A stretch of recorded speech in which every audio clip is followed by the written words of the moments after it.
Oh, a lot of things like, well, like media-wise, you know. I feel like, first of all, it's different for boys and girls. In my own experience, I've never felt any peer pressure, you know, at all.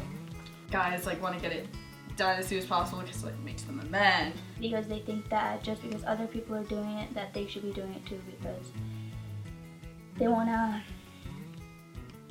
try and fit in with them. That's a pressure that you kind of get in your head, you know. But I've had some guy friends who have been sexually harassed online as well as in person, and these are mostly my gay friends. There's a lot of peer pressure, and there's also a lot of like, once you do it, there's like a lot of shaming type of thing. They get teased for not wanting to have sex for some reason. Like they're like, oh, why don't you want to do this? You're a loser or something like that. That's what pressure is, you know. It's what they want. It's what they want for you to do. It's not what you want. So you have to understand that.